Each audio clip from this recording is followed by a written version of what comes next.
Ladies and gentlemen, welcome to the first official AEW versus NXT Wednesday night review I just got done watching. And let me tell you, it was super difficult to try and watch both shows at the same time. Trying to go back and forth from NXT and AEW. That was like having a three with my boys and watching two TVs at the same time. That was absolutely difficult. But if this is going to be how it is moving forward, I can only imagine. Both shows were just spectacular. Both shows were done well. Both shows were just hard-hitting, amazing. They both showed what they're both great at. But man, AEW Dynamite, the first episode, I paid more attention to AEW because that is their first official show. It's their first big step to a whole new world in hindsight. But in the beginning, I did pay attention more. The first match, definitely between Riddle and Adam Cole. And I think that's something that's going to have NXT's favor, is that they have more familiar characters, more familiar storylines. Their NXT title has way more prestige than, a Cody versus Sammy match that started off the first AEW Dynamite. So in the beginning, the first, 20, 30 minutes, I was more focused on the NXT brand because I was more interested to see what happened with Cole and Matt Riddle. I wanted to see that match more. I was more anticipated. There was more of a story there. They had a week to build it up. There was, they're building up that injury that Cole sustained during last week. There had already been 2 weeks in place leading up to this match.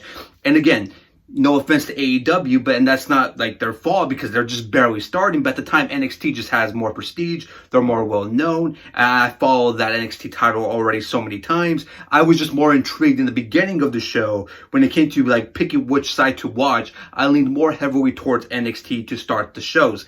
But AEW was fantastic, man. The way they started it was just amazing. I mean, Cody and Sammy, they have great chemistry. Sammy is fantastic. He's been fantastic when he was in AAA. Him coming to the States now and wrestling for for AEW now, he really showed he's just a relentless wrestler. He's super talented. He's going to be a really great heel for years to come. We'll get into that because they did something crazy towards the end of this episode. But man, AEW really established themselves and that crowd was just on fire. And AEW commentary today was just absolutely fantastic. That's the two things that NXT and AEW has going for themselves moving forward, is their commentary is fantastic. And the one thing I do want to say about AEW before we continue into this review is, man, AEW, my biggest beef with them leading up into this show was I thought production for AEW was super messy. Today they just killed it. They hit a home run production-wise.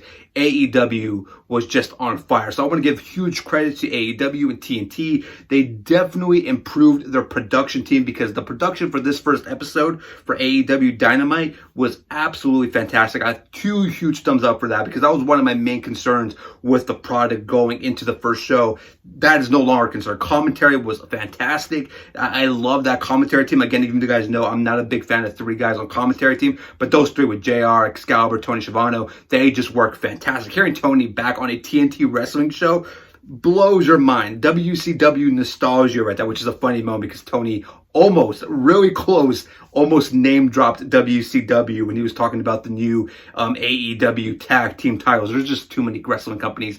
I can see why it could slip his mind. It was just funny because he was like AEW tag team titles. It was a great moment with SCU and the Lucha Brothers. But anyways, we start off with AEW versus NXT. And again, yeah, my eyes were more focused on Riddle versus Cole because it was a banger, my boys. Cole and Riddle just have great chemistry as well. As much as exciting as Cody and Sammy were, I just think, Riddle and Cole just elevated their match, especially starting NXT with the NXT title match between these two. I mean, Riddle looked strong as hell. Cole looked fantastic. They really built to that whole wrist injury. Hunter built to that, saying that he has a broken bone in his wrist.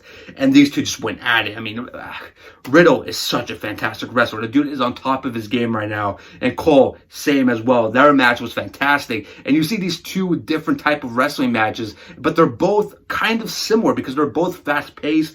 They're both hard-hitting. They both have the crowd's attentions, and all eyes are focused on each match. It was just so difficult to kind of keep focus on one or the other. But again, like I said, my eyes were more focused on Cole versus Riddle just because the NXT title was on the line, and that title has more prestige than what they were building towards with Sammy and Cody. Fantastic match between both. Cody got the win.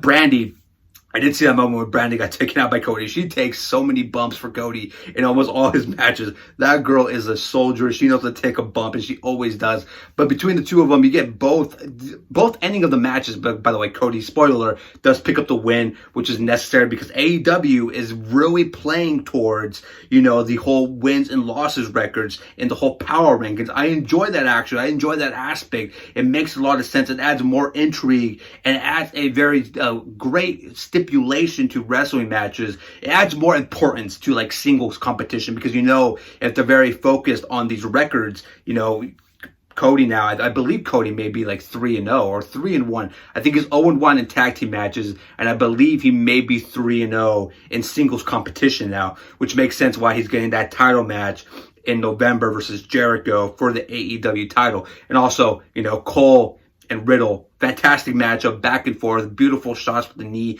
from Riddle to Cole. Cole hitting the super kick and so many beautiful spots. They just went back and forth. Cole picks up the win, retaining the title. But here was the biggest thing and the hardest thing to comprehend, and it's just so much. And I know this review is going to be all over the place, so I apologize for that because I felt like I was all over the place watching this. It's hard to watch two products going at it at the same time. I don't know how we did it back in the 90s when there was the Attitude Era, when there was WWF versus WCW. I know we just flicked it back and forth, but man, this was difficult, my boys. But anyways, the endings of these two matches were something that very much like insane moments. You get Chris Jericho attacking Cody, establishing that whole rivalry going forward to their match in November. And then in the NXT side, huge shocker. Nobody saw this coming. I had no idea. There was nothing in the dirt sheets, nothing in the rumors reports. Finn Balor is back in NXT. He comes out of nowhere. His music hit, the crowd goes wild. Finn Balor is officially back in NXT, and it looks like he's going to be challenging Adam Cole moving forward. I think it's a fantastic move. I saw some people on Twitter kind of hating on Finn Balor going back to NXT. I think it's fantastic. I think they should send more wrestlers back to NXT. Guys like Aleister Black, Ricochet, Cesaro, Rusev. Instead of seeing Rusev's wife make out with Bobby Lashley, I'd rather see Rusev in NXT.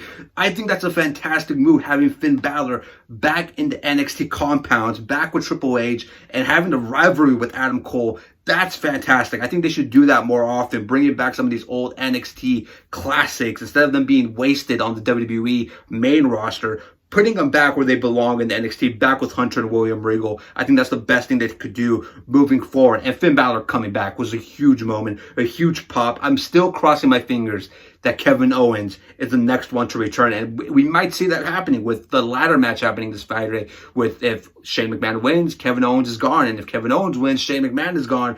I'm kind of leaning towards Shane winning and then seeing Kevin Owens returning to NXT, because if that happens, and I think that's what NXT is going to kind of win viewership moving forward in the beginning, because again, the familiarity prospect of the whole thing. But I think AEW is going to do a pretty good job, especially tonight, because it's the first episode. A lot of people want to see what's going on here. They're on a huge network, TNT. People forget how huge it is. I mean, TNT Thursdays, when they have the NBA, it's huge. I mean, Inside the NBA gets massive ratings. They're promoting the NBA a lot during this TNT AEW coverage, and I enjoyed that. I can't wait to see when Inside the NBA covers AEW and get to see like Cody and them on there. That would be fantastic. Who doesn't want to see Charles Barkley in a wrestling match? I think that would be a great cross promotion for somewhere down the line, especially with basketball starting just in a few weeks.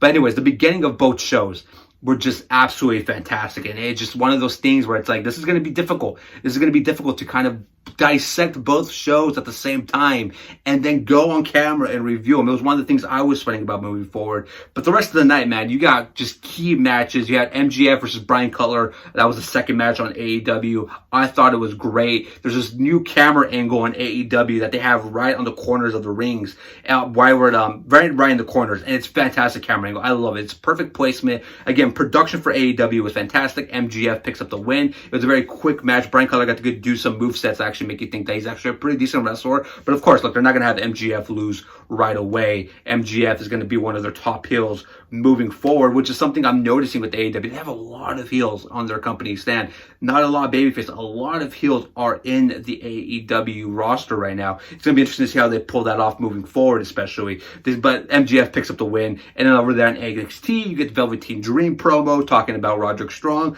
Obviously, they're building back to that rematch. Again, I'm trying to go back and forth to watch both products. The one thing I will say, there was 2 women matches on NXT and only 1 women's match on AEW, which I completely understood. You got Mia Yim versus oh my god, Io Shirai, which was a fantastic little women's match they had. It was actually a pretty decent match, back and forth. Shirai is just absolutely fantastic, and it was a great matchup. But again, the hardest thing about this whole thing is just going back and forth between both products. It's so tough, my boys. And I think, like, moving forward, I don't know if we're going to continue doing this, like, whole AEW versus NXT thing, or if I should just focus on one brand and focus on that brand slowly, unless I can get like a co-producer or a co-host that could watch one product and then we can get together and talk about it. Because there's so many moments that I missed in so many of these matches. I got to be honest with you, I really did not watch the Candice LeRae Baszler women's title match, and I was seeing fantastic things on Twitter. It was just, I started focusing on the women's match that was on AEW because I was very interested in that matchup, because the size between those 2 women was just massive. And the women's title for AEW, I will admit, that women's title is very small. It looks like one of those plastic toys. I don't know what they were going for. I think they were going for like those old classic, old school women's titles. I believe the titles in Japan aren't that big either for the women's, and I think it was probably designed by Kenny Omega. But that matchup for the women's title, I did not expect the AE Women's Title Championship match to be that good, and it was absolutely fantastic. It was great storytelling. It was amazing back and forth action. You could just tell that they were going for it. The crowd was eating it up. I did not expect that much for the AEW's women's match, and it honestly took my complete attention away from Candice LeRae and Baszler's NXT title match, which Baszler did retain. I don't think Baszler's ever going to lose the NXT women's title. I just think that's not going to happen. She's keeping that title for life, my boys. Also, Kevin Nash and Scott Hall were at NXT. You know the click's always going to be there with supporting Hunter every chance they get. But back to AEW, that women's title match was fantastic from the beginning to end. They really did a well job building up that whole David versus Goliath storyline. You had that great post-match action where Kenny Omega comes in for the save. It was great storytelling. I put this on Twitter. I cannot give AEW enough credit for how they did such a great job with the production and how they built up that women's match and what they did to establish that women's match, because that was just fantastic. I mean, both of these women, they're not household names, but when you put on a performance like that, a lot of people are going to go home knowing who both of them are, and they're going to be stars. I mean, it was just such a great match. And again, the storytelling was just fantastic, and I did not expect that. I was very concerned about that match. I thought that match could come off kind of funky on television or for the audience, and it ended up being a spectacular title match. Probably, honestly, I think it was probably my favorite match of the night when it comes to AEW. I think the match of the night, I would give that award to Riddle and Cole. But I think the women's title match for AEW was just so fantastic. I think it was the best match on the AEW first card for Dynamite.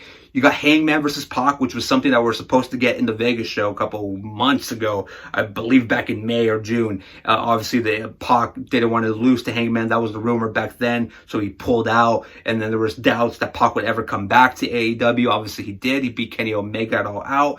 Then tonight, he beats Hangman in another fantastic match. I don't know what the plan is with Hangman. I don't expect Hangman to get a title match anytime soon now. Pac is so underrated, and that dude, unbelievable. It's great to see him back on TV doing some amazing stuff. I mean, I know he went with the low blow. Earl Hebner refereeing that match. It was just so much nostalgia going on tonight, my boys. But it was so fantastic. Pac Hangman, definitely up there. It was a really great match. Back and forth action. I like these two together. There's definite chemistry. Like, I would be cool with them doing like a best of 7 series between Pac and Hangman. I think those two could just put classic after classic. They just have that chemistry that works well. They're kind of like the Cesaro and Ricochet of AEW, but I kind of trust AEW creative more than I actually trust, WWE creative. So I think Hangman and Pac just have this chemistry together. Pac now 2-0, undefeated. Again, AEW, they really want you to know these guys' records, their single records, moving forward. Because I like that one thing, when the opponent's coming out or when the wrestler's coming out for AEW, whenever they come out and their name pops up on the screen, you'll get this little notification right here on the side that gives them their record standing.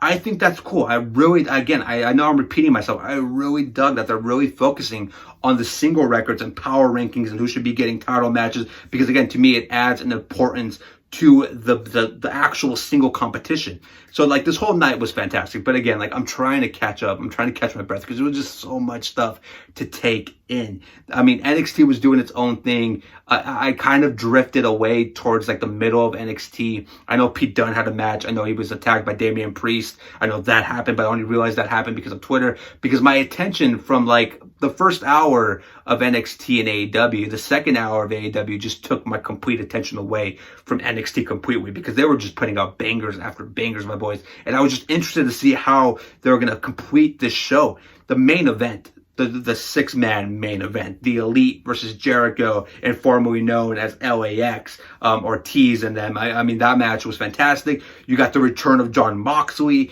that whole chaos, that main event chaos with JR on commentary was fantastic. That's old school nostalgia, attitude era, ruthless aggression wrestling right there. Just pure chaos in the ring between the baby faces and heels. And you got JR on commentary, like picking it apart. It was just fantastic. Moxley returns. He gets a huge pop. Him and Kenny go back and forth. Kenny teases the Queener. They're going back and forth action. You get a Dirty Deeds or the DDT. I forget what he's calling it nowadays. I know he's not calling it Dirty Deeds anymore. I'm still going to call it that just because it's funny to call it still the Dirty Deeds. I forget what he's actually calling it. I know he did change the name when he was in New Japan Pro Wrestling for that little summer stint that he was there for the G1 and all that. But he hits the Dirty Deeds on Kenny Omega through a glass table. Huge pop. A perfect placement with JR and Tony Schiavone and freaking Excalibur on commentary. It was perfect. You get this 3-on-2 match. You get the fantastic hot tag with Nick and Matt Jackson, who are fantastic in this match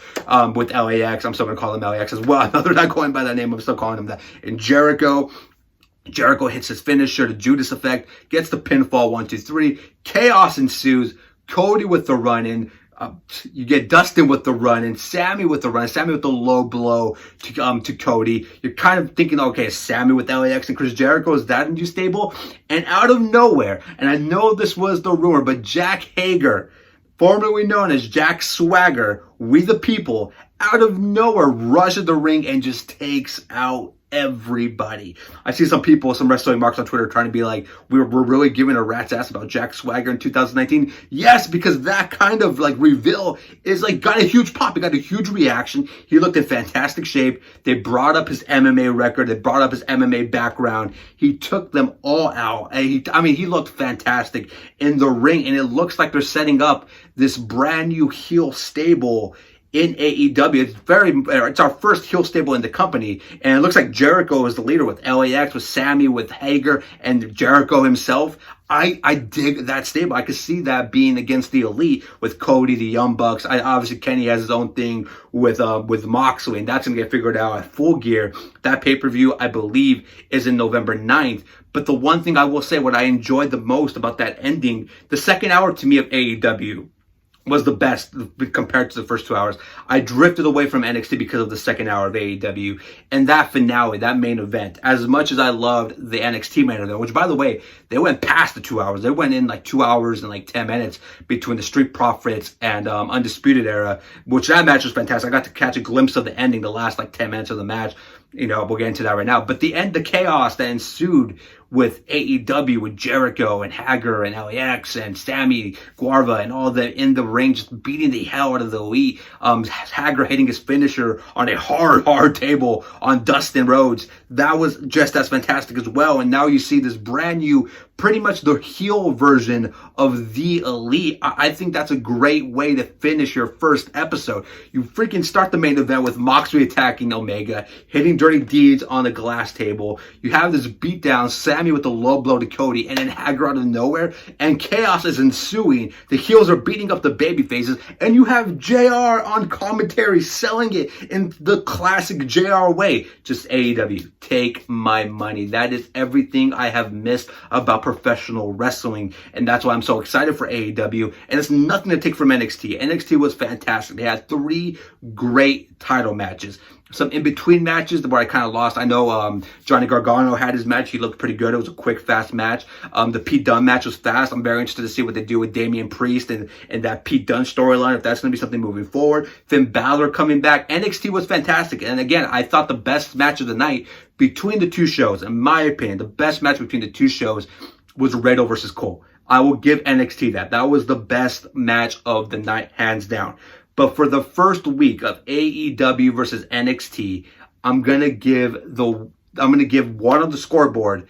I'm going to give it to AEW. I'm going to give them that 1 point on the scoreboard and give them the first week of AEW versus NXT, because I feel like the show altogether, minus a little hiccups here and there, and also, come on, they had Silent Bob. They had Jay and Silent Bob at ringside. You have Kevin Smith there, and Kevin Smith is all elite. That's already as lit as it gets. I mean, that's awesome, my boys. But okay, I'm going to give it to AEW this week, just because as much as I loved Cole and Riddle, and I thought that match was fantastic, and I thought the women's match was fantastic, and the tag team match was fantastic, show-wise, altogether, I actually enjoyed AEW more than NXT, and I understand why, because AEW is the fresh, new, it's like getting a brand new toy. Like, I know what I'm going to get. Like, my favorite toy, I know what I'm going to get with NXT, but here's this brand new toy. And I'm going to enjoy it a little bit more for a couple of days before I go back to my old toy, my old favorite toy. Kind of like Toy Story when you get Buzz Lightyear, but you have Woody. It's kind of like that. I know that's a weird comparison, but I'm trying to explain myself in the best way I can. For the first week of AEW versus NXT, I am giving the winner to AEW. Put that on the scoreboard. One more for the good guys. AEW up 1-0 on NXT. My opinion, by the way, if you guys think different, please comment down below. Let me know what you thought of the show. I want to apologize if this review was all over the place, because it just, again, I did not think it was going to be that difficult to kind of go back and forth between both shows. And it was, like, when one was catching my attention, I would go back to the other one, and something would be happening on NXT, and I'm like, oh, do I go back? Do I stay? It was very difficult to do. So I didn't really give NXT the chance all that much. Like Gargano's match was at the same time of Hangman and Pac, and I wanted to see the Johnny Gargano match, but I just elevated more towards Hangman and Pac, because I know that was a match we were supposed to see in pay-per-view in May, and that didn't happen, so I kind of went towards Hangman versus Pac. Hangman and Pac were fantastic, but I didn't really give Gargano's match the chance. I didn't give Pete Dunne's chance the match it deserved. And again, the Baszler Candice LeRae match, I did watch parts here and there. There are some fantastic moments in the Baszler Candice LeRae match. Candice LeRae hitting like 3 suicide dives in a row was just awesome. And then Baszler pretty much almost breaking up, or kayfabe breaking Candice LeRae's arm with the steel steps was fantastic as well.